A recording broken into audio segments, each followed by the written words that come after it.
So thank you all for joining. I'd like to welcome everyone to today's renewed discussion, which is titled AI in Publishing, How Businesses Are Maintaining a Competitive Edge with Process Efficiencies, Product Innovation, New Revenue Streams, Personalization, and Content Discovery. And for those of you joining us for the first time, Renewed is the open community for leaders at recurring revenue, media and events businesses. For those of you who don't know me, I'm Robin Crombie. I'll be your host for today's session. I'm the founder of a couple of businesses, Academy, and before that, Melcrum, and I'm also the co-chair of Renewed Europe. So for those of you just joining, please keep yourself on mute to minimize any background noise. Do turn your cameras on if you can. I know it makes a big difference to us to see everyone's faces.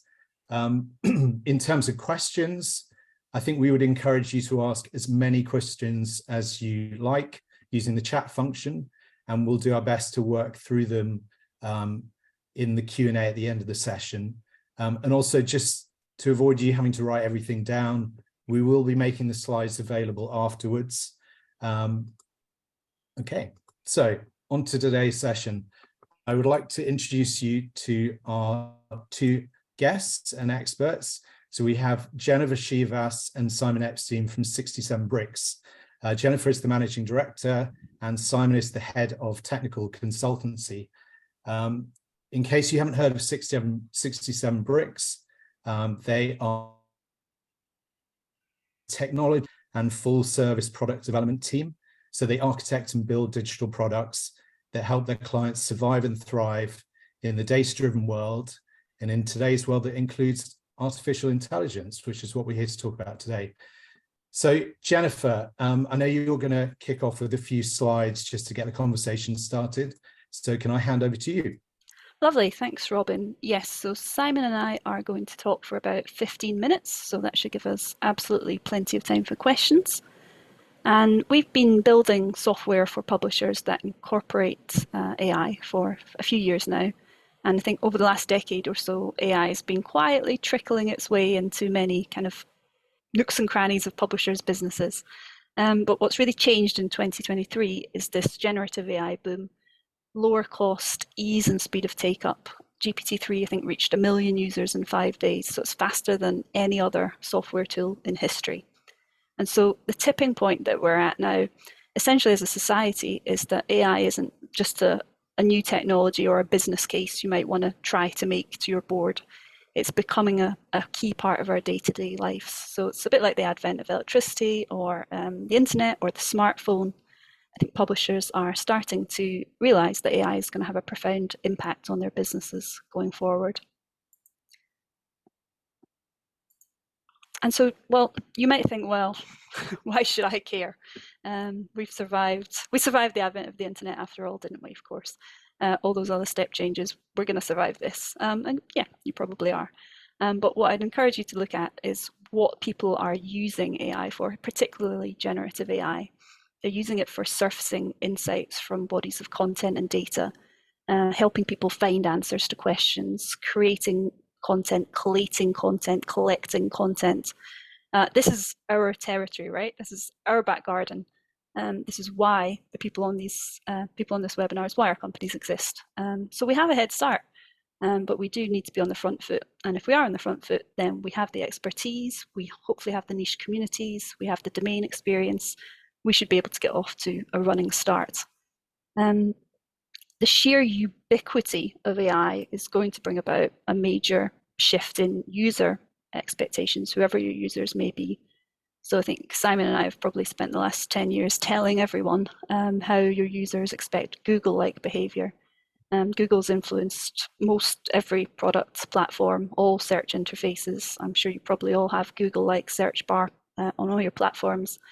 That conversational interface of ChatGPT is going to be a related size shift in expectations in terms of customers wanting to interrogate your content or your product.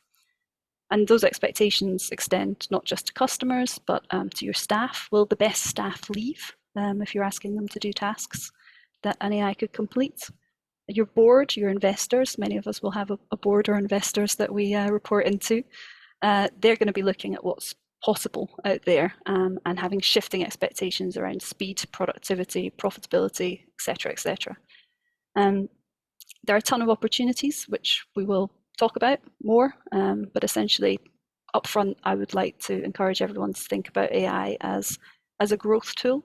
So something that can help you save money and make money. So it's not just about doing things faster, cutting budgets. And wait and see, well, we can debate this, but I think involves inherent risk. The sands are shifting, things are changing really fast. Some people are already well out the blocks. So simply sitting back and kind of waiting to see how it all pans out could have significant long-term consequences for you. So those people who aren't waiting and seeing tend to be making strides in 4 broad areas, which I'm going to kind of talk through at a very broad brush level, and then I'm going to hand over to Simon for some less broad brush real examples. So the first broad brush area is content creation, summarization. I think we're all aware, we were even chatting before we kicked off officially, about news companies using robot reporters. So we've seen that on Twitter and things like that. Interesting work happening here with publishers who produce updates, articles, summarizing the latest state of play in whatever their niche might be. So we have a client that tracks tenders and bids in their sector and puts out updates in summary form.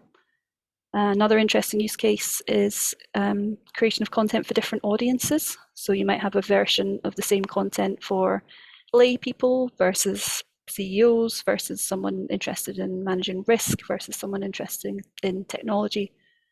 So adapting tone and style for different audiences. Question answering and discovery, that's generally about changing the way that people search. So nobody wants to be taken to a 20-page document as a search result. They more and more are searching because they want to answer a question. Then they want to ask questions of their search results, tweak the search results, refine them, interrogate them further. So think about your current products, your current content. Do you have the control and the flexibility over those things to be able to offer that kind of question and answering? Discovery, also extends to the publisher, right? So we're doing a lot of work with horizon scanning. So publishers, information companies, they need to track what's happening out there in the wider world and alert their customers, their readers, automatically to very precise changes. So for example, a change in legislation, a change in regulation. And that's something that traditionally required a team of analysts or a team of researchers. Personalization, obviously a biggie, which we see in our day-to-day lives when it comes to AI. And again, this is becoming a basic user expectation. So how can your content and your products adapt to what you know about your customer, their preferences, the amount of time they have, their job title, their experience level? So lots of opportunities when it comes to personalization for revenue, for stickiness, for product innovation, upsell.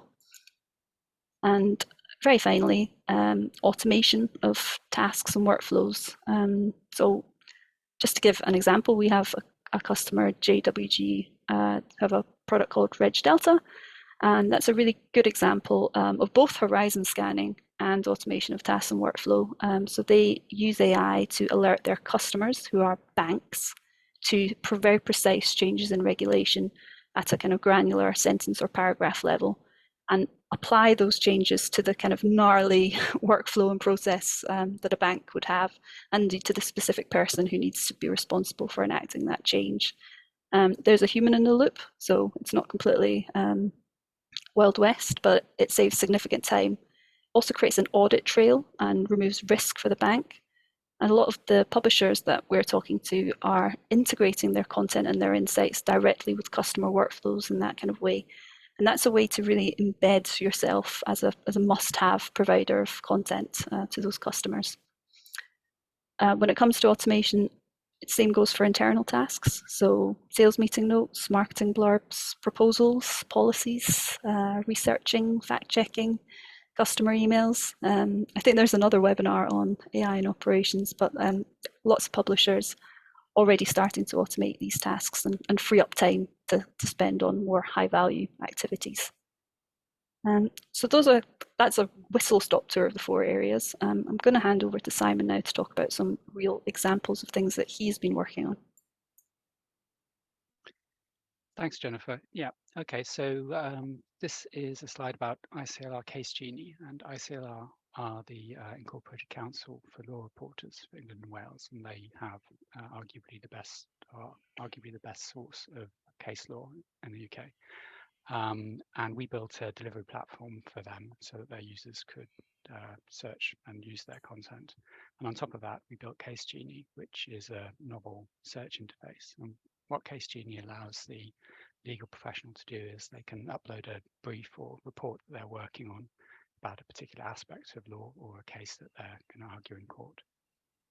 And Case GENIE will identify relevant sections and paragraphs from case law held in the corpus that ICLR host and present that back to the user as a set of search results. So in effect, the legal professionals be able to search for relevant material without having to construct a whole set of search queries by hand and without having to think about what they should search for. And so in effect, they cast a fairly broad net and are able to surface results that they wouldn't normally have surfaced. So for example, there may be a piece of law in a related domain that they're not typically involved with, but which is relevant to the case that they're arguing. And Case GENIE would allow those search results to be surfaced automatically. And this has applications beyond the legal profession. So we built built a prototype along similar lines for the standards industry. So if you're working on a construction project and you have a brief for the project, you can upload that to a similar tool and it will identify sections of standards that you should consider being compliant with. And that's really useful because standards evolve and keeping up to date with all of that stuff is obviously what everyone does, but it's useful to be able to have that additional level of checking. So that's another potential aspect. And then, in terms of academic publications, fairly obvious use cases, you might be writing a paper, you could upload it, and you could be presented with search results for other papers that you should read and possibly cite, or areas of research. You could ask a question and be presented with search results that are relevant to that area of research. So there are plenty of applications to this kind of document search interface. Next slide, please. Simon, is there any way you can get closer to the microphone, or you're very faint? Really? Okay. That was like the voice of God. Yeah, is this any better? Is that better? We get confused a lot. That's why we don't travel together. Thank you. I've moved the little microphone thing down. I don't know if that helps. Let's go with it. So this is about a prototype we built for a political intelligence company. And one of the products that this company offers is a report about their customer as to how they are portrayed in the public space. So that could be in social media, it could be in Parliament, it could be in the news. And the most costly part of producing that report is evaluating the sentiment. So whether it's a positive or negative statement about the company or something the company is interested in or involved in. So we built a prototype that identifies the relevant content for a particular company and measures the sentiment in a statement which is about that company. So in the example here, we have a statement about renewable energy, and the statement is positive about renewable energy and negative about gas prices. So the overall sentiment of the sentence may be neutral. We're not interested in that. We're interested in the sentiment about renewable power in this case. So we built a system using a fine-tuned BERT model, which is kind of a precursor to the large language models that we were talking about earlier, ChatGPT and so forth. to automatically determine the sentiment of a sentence about a particular company. And this provides the data from which the analysts can then derive and build their reports. And the important thing is that we're not, what we're allowing people to do is spend their time performing analysis instead of spending their time performing data extraction. And another advantage is that although there may be biases baked into the model, we probably will discuss that later, those biases are always applied in a consistent fashion. Whereas if a human was doing this, then the personal biases of one person over the other may lead to subjective assessments about sentiment. And finally, the corpus of statements and associated sentiments have potential uses outside of just these reports. So, for example, if you were looking for someone who had a history of speaking negatively about your company or things that you were involved in doing, that might be someone that you might want to put your case towards so that they perhaps change their mind in the future. So that's quite an interesting application. And finally, this is a prototype we built to, I suppose, highlight both the limitations, potential limitation of large language models, and also the opportunities that they present to interface with your own data.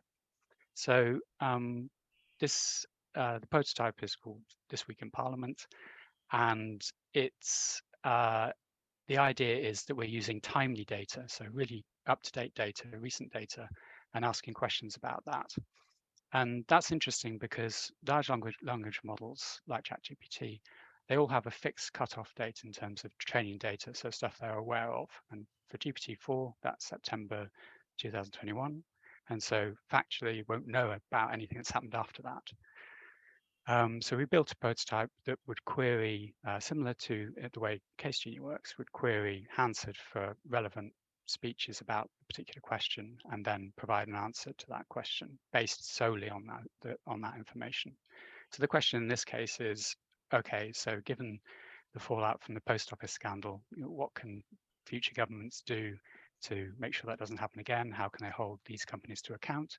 If you ask ChatGPT, based on what it knows, it suggests some fairly sensible things like have an inquiry, impose some fines, greater oversight of projects, all very sensible.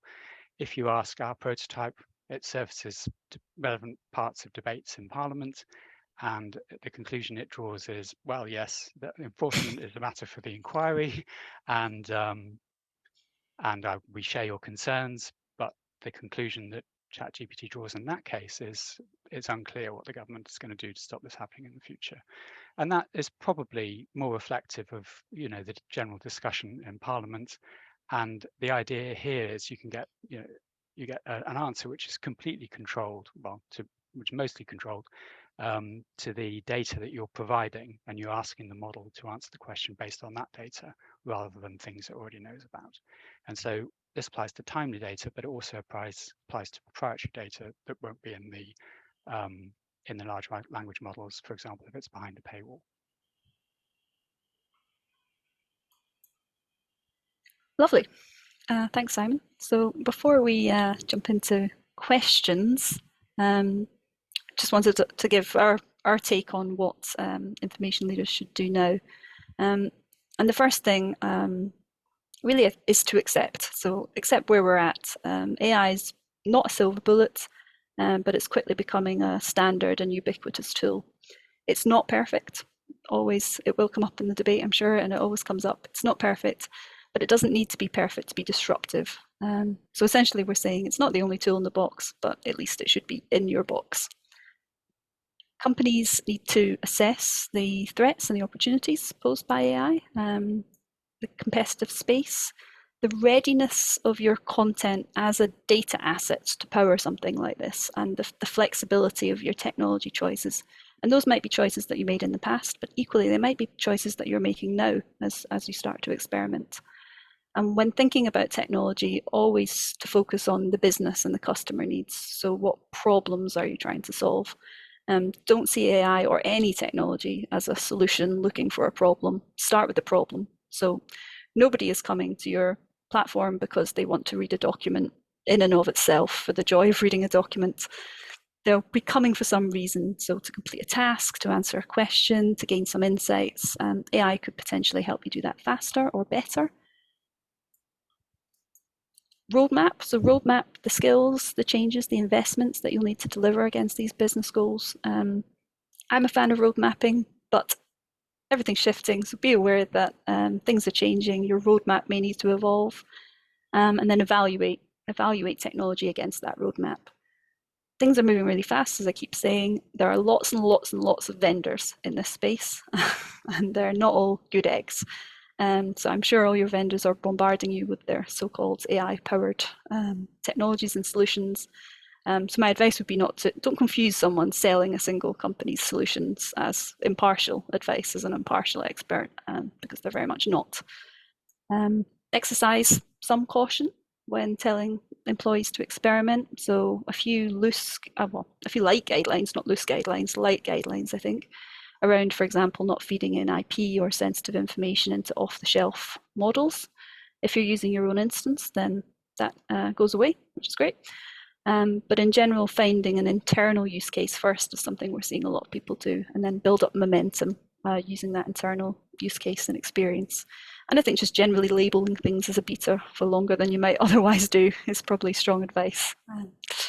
But yes, with those guidelines in place, experiment, go forth and evolve. I think a lot of people on this call, myself included, are from a publishing background, from a print background, and our first jobs were all about getting things perfect, getting them really, really good, and then publishing them out there, and it being rather a disaster if it wasn't great, right? The version of scholarly record and all that. That print mindset will not translate well into the digital world. Evolution, training, learning, getting things wrong, trying them out. That is a necessary part of the process. So yeah, go forth. Just on that evaluate part, I think evaluate and experiment, I think that's really important. So I think by experimenting with this technology, you get an idea of what it's capable of in and of itself, and that allows you to evaluate, third-party products and separate out, what they're adding versus what it is inherently. I think that's really, really important, especially at the moment. Great. Thank you both. I mean, there's so much to dig into here. It's almost impossible to cover all of this in the next 20 odd minutes or so. I know there's some good questions coming in already.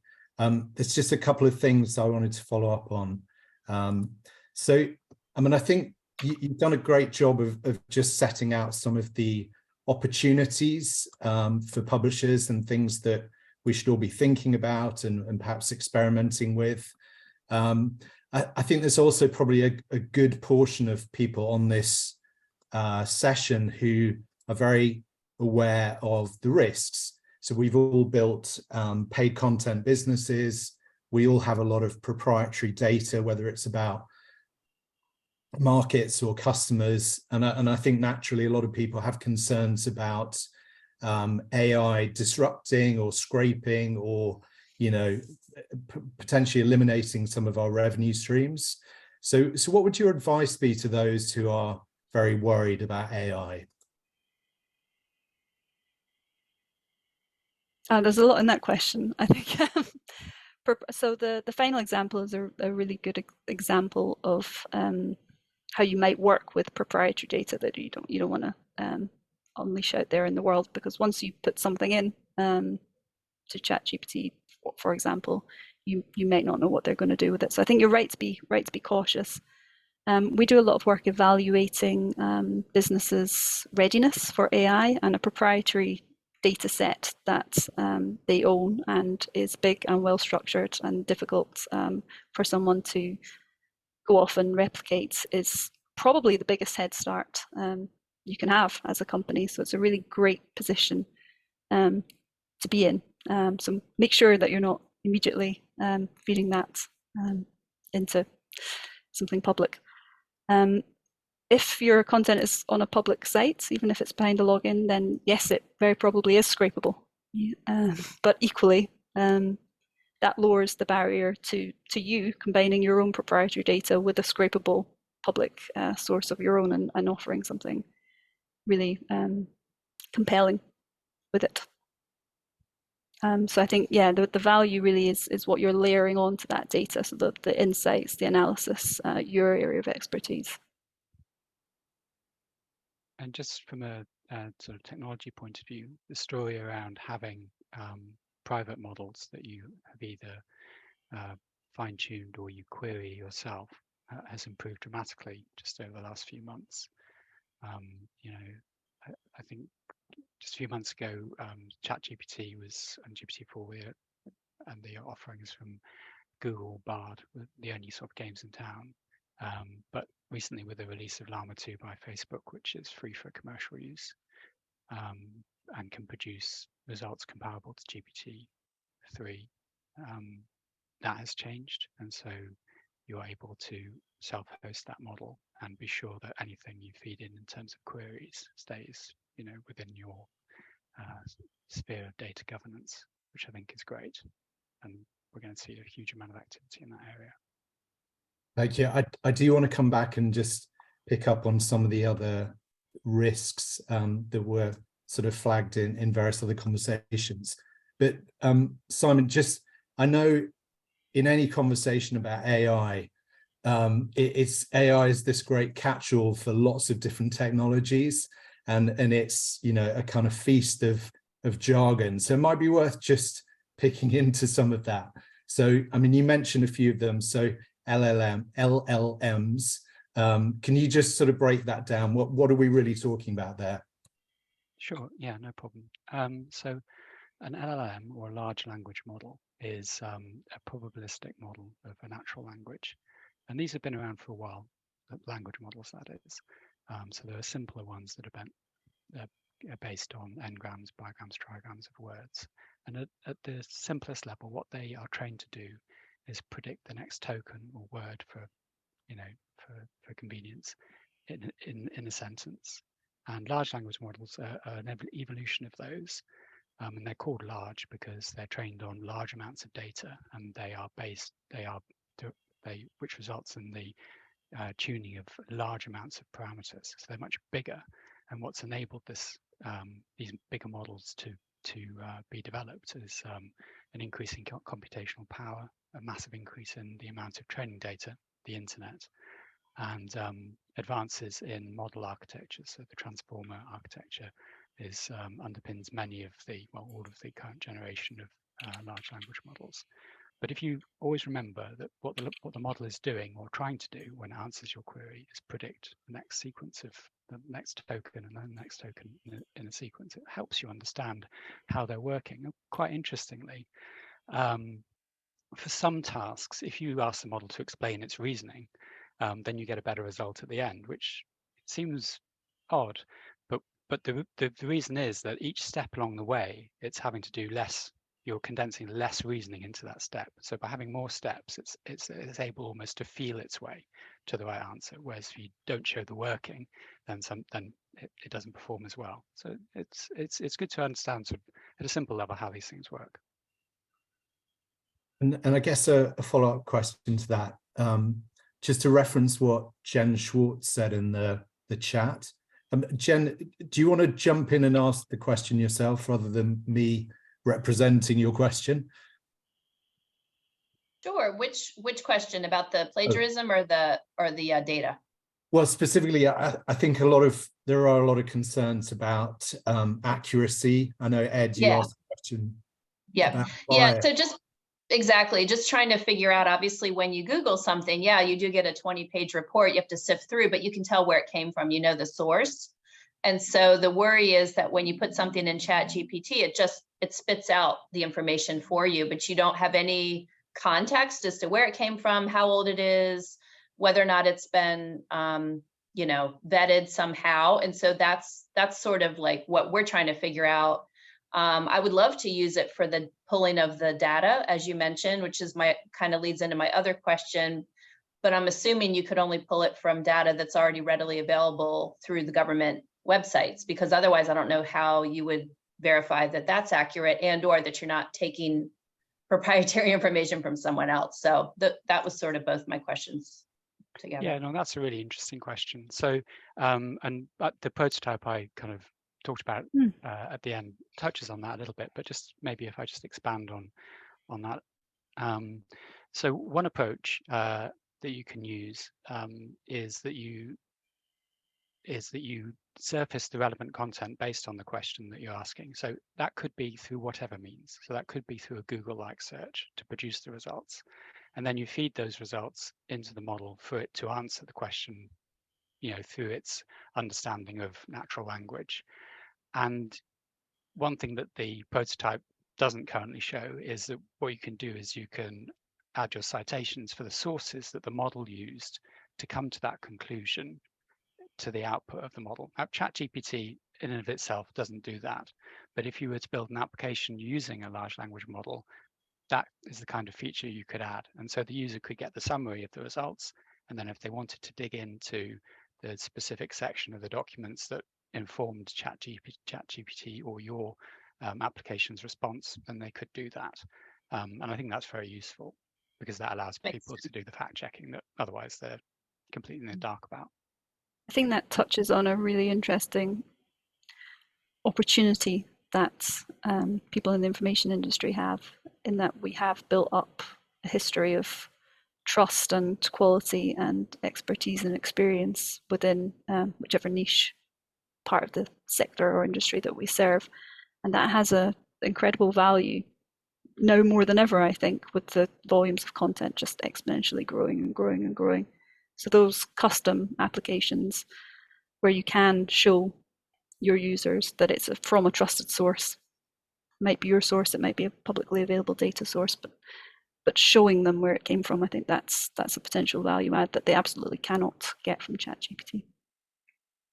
And I guess just to build on that, I know you guys have done a lot of good work with academic publishers where, there's an awful lot of sources and references and fact checking and peer review. So how else do you sort of support that process and do the heavy lifting? I think that, an example use case that we've come across is quite often sort of in submission, for example, in submission systems, there's a lot of metadata that you need to enter when you're submitting a paper, and that's entirely not a useful activity because most of that metadata is already in the paper itself. So AI is very good at that kind of information extraction task and doing a first pass at pulling out the relevant stuff in the relevant fields so that a human can just eyeball it and check it. So that's one use case we've come across. Others around referencing is another good point. I mean, it's been a while since I've had to reference anything, but I'm pretty sure that when my work was reviewed 20 years ago, someone rightly pointed out that something I'd cited didn't really support the thing that I was arguing and was actually just a paper that I wanted to cite because it's a very important paper in the field. So one thing that AI could do is, take the context in which a citation is made and evaluate to what extent that is represented in the paper that is being cited. So those are a couple of use cases that we've come across under confession of poor research methods on my part. I think they're recording this, Simon. My supervisor already knows, I'm sure. And just to build on that kind of idea of, human AI partnership, I know Abe had a question about how do you evaluate information yields versus the need for human in the loop verification? Abe, I don't know if you want to jump in and build on that. Sure. I mean, I just did a project with a large B2B company. One of my jobs is teaching journalism at the Medill School of Journalism. And, in our advice to them, we were kind of trying to sift out where to concentrate. And as usual, kind of the messy middle, is the pain worth the gain, I guess is really what it comes down to. If I get this result, and even if I'm interrogating it correctly, am I confident enough? I mean, I'm in the trust business as a journalist. Am I confident enough to put this out in the world without a person, a fact checker or an editor, or a copy editor checking the most salient points. So where I'm at with AI, and especially generative AI, is to think about it as a kind of really good junior member of staff. So we wouldn't put out copy that was written by a junior, I don't know, marketing assistant or junior editor without checking it. But if we can get there, faster. Instantly, more or less, the same result in the world of marketing blurbs or rote journalism. You would still check it. You would still have a human in the loop. So I don't think, I'm certainly not at a place where I'm advocating removing the human from the loop. I think what I would imagine for the journalists of the future is that potentially this can help them free up time that they spent perhaps doing more administrative tasks, like perhaps fact checking, getting over writer's block, getting the robot reporter examples. They're all about things like the weather and sports results. But as those capabilities expand, I expect people get into journalism to do the really interesting investigative journalism pieces. Right. I made the argument about that this could move journalism up market. Yeah. Mm. Yes. I think that's exactly right. I mean, we are working with a company in the kind of medical domain, and to help free up analysts' time so that they can concentrate on more difficult evaluations, more nuanced evaluations. We're using AI to do the more rote work. Like, is the job number present? Is this is the data publication present? Is this assertion referenced? Is that reference relevant? Yeah, so I think it's all about freeing up time to allow people to work on the more interesting aspects of their job. Yeah, and I suspect that applies to many different types of job. So even things like software development, designers, basic updates of websites, those kind of things. Those jobs which are doing a task that's quite well defined are the tasks that are most easily automatable. Great. I think we've got about 10 minutes left. So I just want to rattle through a few more of these questions. Ed, I wanted to come back to your question about bias. I don't think we quite answered that, but I think that was kind of part and parcel of this other risk that we should be aware of when it comes to AI. So how would you answer the question about bias in the data? Yeah, I think that's a really good question. So there is bias in the models because there's bias in the training data. And I think that, so if you look at GPT, last time we looked at GPT, they're not particularly open about what the training data is and what the biases are. But other models that are published come with a model card where they attempt to quantify the level of bias around various axes, gender, race, political beliefs, that kind of thing. And there are data sets that allow you to quantify this. So there's a Winnow gender data set, which allows you to quantify sort of gender bias through co-reference resolution. So what that means is, so an example will be a nurse told the patient that his shift was ending in an hour. And so who does his refer to? Well, it refers to the nurse. But if you substitute that for their, what do the numbers look like? And if there's if it's more associated when it's there than when it's his, then that's an indication of gender bias. So there are data sets that allow you to quantify these things. And then based on that, you know what the biases in the model are and whether it's appropriate to apply it to the task in hand. And I think that's really important for that to be data that's available to people using these models so they know what they're interacting with. Great, thank you. I'm just going to rattle through some of these as quickly as possible. Question about plagiarism, that was from Jen again. Is there any clever tech that you've seen that can very quickly identify examples of plagiarism? That's a bit of a cat and mouse game as far as from what I've seen. So I think there was, and then, you know, as soon as there was, then there wasn't, because people sort of demonstrated that it didn't really work at all. And I think there's reasonable concern, you know, about the impact that this will have within education. But I think it's not necessarily all bad. So I'm quite excited about education and the idea that of being able to have personal tuition, a personal tutor, be an AI, but personal tuition has been shown to have a massive impact on outcomes.